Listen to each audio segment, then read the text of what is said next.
Em um pedágio em um trecho da rodovia entre duas cidades, a fila de carros se estendia por muitos metros. Era véspera de um feriado prolongado e parecia que todo mundo que tinha um carro estava naquela fila de pedágio. Mas um carro em específico chamou a atenção da polícia rodoviária porque não parava de buzinar. Quando os policiais chegaram perto para verificar a situação, eles perceberam que o motorista era um homem entre seus 30 e 40 anos, com entradas no cabelo e um relógio de couro caro no braço esquerdo, um braço que ele estava usando para apertar a buzina sem parar. Mas o que mais chamou a atenção dos policiais foi que o homem estava coberto de sangue.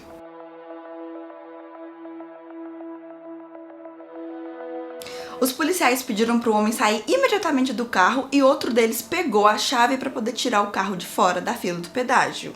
O homem estava parecendo estar meio em choque, com um olhar fixo, e ele só obedecia sem responder. 2 policiais, um de cada lado do homem, começaram a levar ele meio que pra longe ali dos carros e fazendo perguntas simples, quase todas de sim ou não. Perguntaram: você veio de São Paulo, da cidade Águas de Lindóia? Sim. Esse sangue na sua camiseta é seu? Não. Qual que é seu nome? Sérgio. Qual que é seu sobrenome? Dornelas. Em certo momento, os policiais perceberam que ele tirou um lenço da camisa e estava enxugando o rosto com ele, e também tinha sangue no pano. A polícia tentava entender aquela história, mas eles estavam com um tom de voz calmo, fazendo perguntas simples, tentando entender o que estava acontecendo. O Sérgio contou que chegou em casa mais cedo naquele dia, porque a empresa que ele trabalhava com soldagem, materiais de soldagem, a empresa acabou a energia, e aí todos os funcionários foram liberados mais cedo. Ele chegou em casa e estava chamando pela esposa, a Lília. Ela não trabalha fora, ela é dona de casa, só que ela não respondia enquanto ele chamava. Ele não pensou nada demais sobre isso, achou que talvez ela estivesse tomando banho e foi pro quarto do casal. E aí ele se deparou com o que ele chamou de a pior cena da vida dele. A Lília estava sentada na cama, encostada na cabeceira, com uma arma apontada para a lateral da cabeça dela. Ele chegou a pular na cama para chegar perto dela, mas ele não foi rápido o suficiente e ela atirou em si mesma.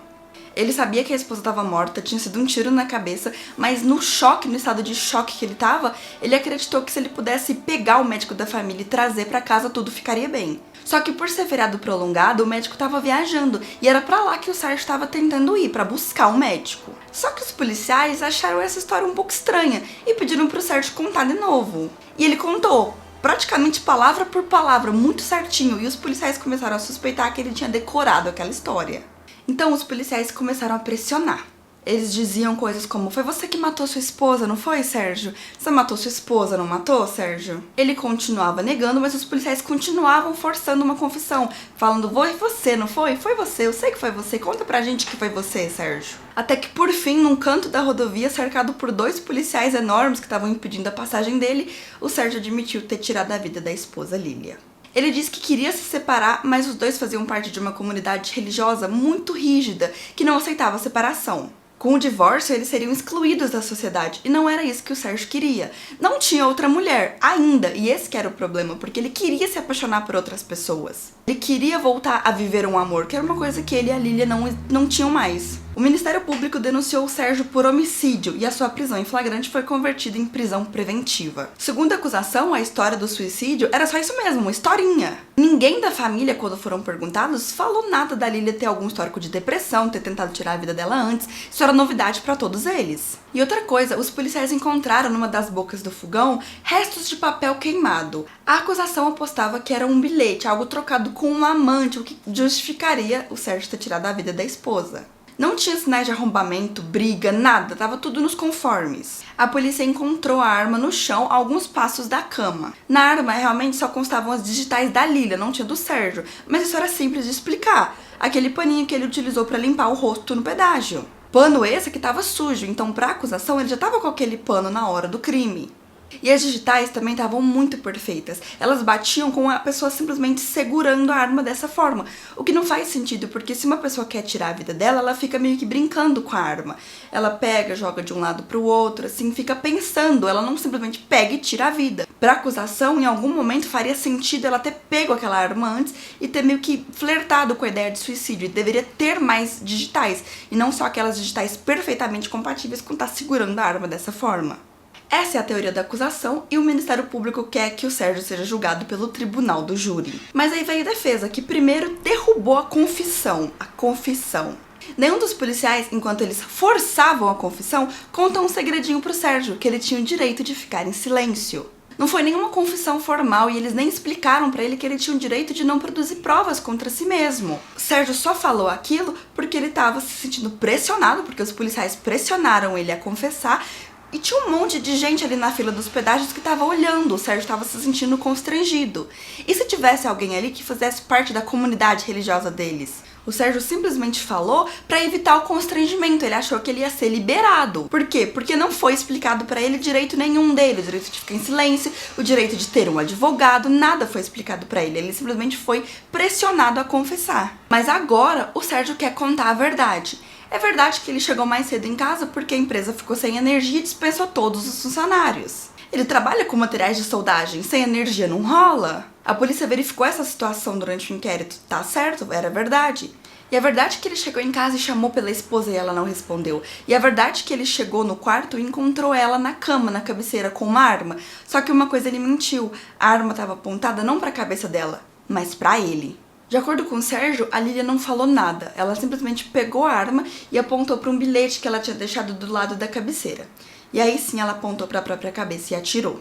Como o Sérgio disse, ele chegou bem perto dela, ele pulou em cima dela, só que não deu tempo. Só que por ele ter conseguido chegar bem perto dela, ele recebeu o sangue e também ficou com resíduos de pólvora no corpo. Como não ficar, né, se ele foi com tudo pra cima dela? A defesa explicou o que aconteceu, cientificamente falando. Quando você dispara uma arma de fogo, algumas coisas são liberadas dela. O projétil, né, a bala, resíduos sólidos e produtos gasosos.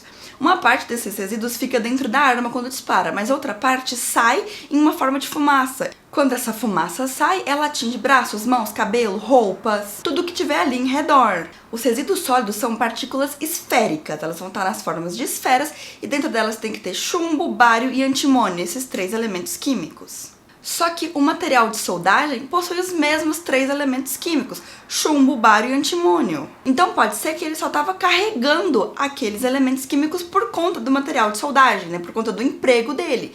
Para ter certeza, teria que ter sido feito um exame muito mais minucioso do que foi feito, porque foi feito o teste colorimétrico. Ele é mais rápido e, claro, mais importante, ele é mais barato. Nesse teste, você adiciona rodizonato de sódio. Se ficar rosa, é porque tem chumbo. Se ficar laranja, é porque tem bário. Não foi realizado um teste em microscópio, nem nada assim que realmente comprovasse que não era material de soldagem, que era, na verdade, pólvora. Mas tem outra coisa, os resíduos de pólvora são transferíveis. Então, se tivesse feito um exame minucioso e tivesse realmente comprovado que aquilo ali era resíduo de pólvora, resíduo de tiro, a justificativa é que o Sérgio pulou no corpo da mulher. Quando ele chegou perto, ele recebeu aquela fumaça. Como ele encostou no corpo da mulher, obviamente aqueles resíduos também pegaram nele. O Sérgio conta que ele agarrou a esposa desesperado e assim ele também se contaminou com sangue. O bilhete que ela tinha deixado na cabeceira era um bilhete de suicídio, sim. Ela escreveu coisas que o Sérgio já vinha escutando todos os dias, que ela não aguentava mais o esforço de ter que simplesmente levantar da cama, escovar os dentes, tomar banho, que a vida não fazia mais sentido. A Lília era dona de casa por falta de opção, porque ela não conseguia, por conta da depressão dos ataques de pânico, ficar em serviço nenhum. E o Sérgio honrava as contas da casa, mesmo depois que ele já tinha se desapaixonado por ela. É óbvio que ninguém sabia que ela tinha depressão. Você já tentou ter uma doença invisível dentro de uma comunidade extremamente religiosa e rígida? Ele não suspeitava de forma alguma que ela tinha aquela arma. Se ele soubesse, ele tinha dado um fim nela já há muito tempo. Foi por isso também que ele queimou o bilhete, por conta da depressão. Pra ninguém descobrir e porque ela deixou um pedido, um último pedido naquele bilhete também. Que ele assumisse a culpa. Se descobrissem depois que foi suicídio, ela não teria todo aquele ritual religioso de sepultamento. E ela queria aquilo, ela não queria ser abandonada pela comunidade dela. E foi isso que o Sérgio tentou fazer, assumir a culpa pra ela poder ter um velório digno. Depois de queimar o bilhete, ele tentou sumir e ir pra outra cidade. Ele ia assumir a culpa, mas ele ia sumir também. Não se importava que as pessoas pensassem que tinha sido ele, porque isso não importava, não tinha provas reais de que ele tinha cometido o crime, porque ele não cometeu o crime. Então ele nunca seria culpado por aquilo, mas ele assumiria a responsabilidade perante as outras pessoas pra poder deixar a memória dela em paz. E aí ele ia tentar ir pra outra cidade e encontrar novamente alguém da comunidade religiosa dele pra poder ser inserido de novo naquele lugar que ele gostava. Ele achou que ele não ia ser encontrado, porque ele também não ia responder a um processo sobre aquilo. Ele não tinha culpa de nada, ele era um homem inocente. Só que ele não podia ficar ali. Ele tinha que sumir pra que as pessoas pensassem que era ele, mas sem conseguir comprovar, pra memória da esposa dele poder ficar em paz. Só que agora o Sérgio quer retirar a confissão dele, porque ele teve tempo pra pensar agora que não tem 2 policiais em cima dele. E ele não quer assumir essa culpa, não é justo com ele. Ele contou que os policiais não falaram nada dos direitos dele, ele se sentiu pressionado, ele tinha medo de que tivesse alguém ali da comunidade dele, ele sentiu vergonha daquelas pessoas vendo ele ali sendo parado por 2 policiais. O Sérgio não acreditou que ele seria preso, ele acreditou que ele falaria o que os policiais queriam ouvir e deixariam ele ir. Por quê? Porque não explicaram pra ele como funcionaria, não explicaram pra ele os direitos dele. Ele ainda tava ali em choque, pensando no que ele ia fazer e os policiais foram pra cima dele. O plano dele era falar, os policiais iam liberar ele ia voltar pra casa, claro, ele não ia sair da cidade, mas ele ia ter tempo pra pensar no que ele realmente queria fazer, se ele queria assumir essa culpa pra ele. Ele decidiu que não, ele não quer assumir essa culpa pra ele. Ele não pôde pensar em casa, mas ele pôde pensar enquanto estava detido. As 2 partes falaram, defesa e acusação, e agora era hora do juiz decidir o que fazer. Quando você tem um crime doloso contra a vida, ou seja, quando você tem uma intenção de tirar a vida, é o tribunal do júri, são 7 jurados que vão te julgar. O que o juiz vai decidir é se ele vai ou não mandar o caso para o tribunal do júri. Isso é a decisão de pronúncia. Se o juiz dá a pronúncia, isso significa que ele vai mandar o caso para o tribunal do júri. Só que no caso ali, o juiz entendeu que não existiam elementos suficientes para comprovar que foi o Sérgio. Ele não ficou convencido porque realmente os resíduos sólidos são transferíveis. Podia ter sido assim que se transferiu. Ou simplesmente ser uma coincidência, resultado dos resíduos que ele carrega por conta do emprego dele. O juiz descartou a confissão porque ela foi feita de forma ilegal, não foi apresentado para ele os direitos que ele tinha, ele foi pressionado a confessar. Além de que a confissão sozinha não é suficiente para condenar alguém. E não tem outras provas, não tem digital dele na arma. Nenhuma testemunha viu, nenhuma câmera gravou.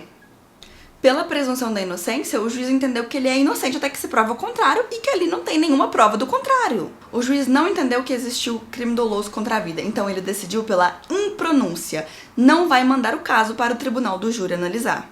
O Ministério Público apelou. Literalmente, porque o recurso cabível para a decisão de impronúncia é a apelação. A decisão de impronúncia, a decisão de que não vai mandar o caso para o tribunal do júri, acaba com o processo, mas não dá decisão de mérito. Isso significa que o réu não é considerado culpado, mas ele também não é considerado inocente. Não decide sobre a inocência do réu. Ele não é absolvido, o processo simplesmente acabou, mas se surgirem novas evidências, ele pode ser reaberto. Ele pode ser reaberto até não poder mais, por exemplo, quando prescreve. Para continuar a existir justiça com J maiúsculo, talvez seja melhor fazer com que um culpado fique solto do que prender um homem inocente.